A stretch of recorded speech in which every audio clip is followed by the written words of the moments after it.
안녕하세요. 날마다 새로운 발언지오 이지호입니다. 반갑습니다. 오늘은 그 날짜 계산할 때 첫날을 계산에 넣느냐 안 넣느냐, 즉 초일 산입, 초일 불산입에 대해서 알아보겠습니다. 우리가 전월세 임대차 계약을 할 때 보증금이나 월세 외에 다시 한번 확인해야 되는 부분이 있습니다. 그게 바로 이제 전월세 계약 기간인데요. 계약하는 당일 혹은 이후 언제부터라는 기간을 정할 때 그 첫날 초일 산입이 맞는지 초일 불산입이 맞는지 헷갈립니다. 초일 산입은 기간 계산할 때 첫날을 포함을 하는 것이고, 초일 불산입은 말 그대로 첫날을 포함하지 않고 그 다음 날부터 기간 계산이 시작됩니다. 우리 민법에서도 이 규정이 있는데요. 기간을 정할 때 왜 중요한지 같이 알아보겠습니다. 기간을 정하는 방법은 민법에 별도로 규정이 되어 있습니다. 다른 정한 바가 없는 한 국가가 정한 규제에 따르도록 합니다. 즉 당사자의 합의에 따라서 그 기간을 또 정할 수도 있다는 건데요. 민법 제155조, 157조에 보면 기간의 계산은 법령,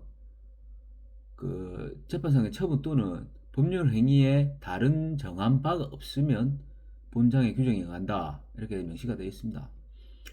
그리고 민법 제157조에 따르면 기간의 초일은 산입하지 않는다. 즉 초일 불산입이 원칙입니다. 하지만 강행 규정, 즉 강제로 우리가 이행해야 되는 법규가 아니라 당사자 간의 합의에 의해서 정할 수 있는 임의 규정입니다. 그렇기 때문에 당사자의 합의에 따라서 초일 산입으로 정할 수도 있습니다. 민법에서 기간 규정은 왜 이런 것까지 정해놓은 건지 궁금합니다만, 그 기간이 시작하는 시간이 오전인 경우와 오후인 경우, 그러면 형평성의 문제가 발생을 하겠죠. 그 시간차를 말하는 겁니다. 다시 말해서 오후에 시작하는 경우는 오전에 시작된 경우보다 사용수익 기간이 짧아지는 거죠. 하지만 그 단서, 그 기간이 오전 0시로부터 시작하는 경우에는 그러하지 아니하다. 즉 초일 산입을 규정합니다. 왜냐하면 오전 0시로부터 시작이 되면 형평성의 문제가 완화되므로 초일 산입을 해도 문제가 되지 않는다, 이런 의미입니다. 예를 들어서 전월세 임대차 계약의 경우, 임대차 계약 예를 들어서 2024년 8월 10일에부터 2025년 8월 10일까지로 했다면 2025년 8월 11일부터 재계약이 시작되는데, 다시 이제 1년을 재계약을 한다고 쳤을 때 2025년 8월 11일부터 2026년 8월 10일까지지 않습니까? 그럼 2025년 8월 11일 0시부터 시작을 된다는 의미고, 그래서 잔금날이 입주일과 같은 경우, 즉 잔금날 이사를 하게 되면 초일 산입이 맞지만 오전 0시가 지난 아침 이후부터 보통 이사를 하지 않습니까? 새벽에 밤에 이렇게 이사하는 사람이 없죠. 아침 9시부터 이사짐 싸고 옮기고 하면 11시, 보통 12시 이렇게 출발하지 않습니까? 그렇기 때문에 우리가 관례적으로 초일 불산입을 적용하기도 합니다. 임대차의 경우 계약갱신 요구권 행사의 시작기간을 언제로 하는지도 중요한 부분으로, 그 계약갱신 행사 여부에 따라서 재계약 조건이 달라질 수 있습니다. 그죠? 그 계약 기간이 달라질 수가 있는 거죠. 아우, 죄송합니다. 상가의 경우도, 상가 월세 계산의 경우도 마찬가지입니다. 상가의 경우 초일 산입과 초일 불산입은 임대인과 임차인이 약간의 신랑이 팽팽한 이제 줄다리기를 예상할 수 있습니다. 왜냐하면 월세가 부담이 큰 경우에,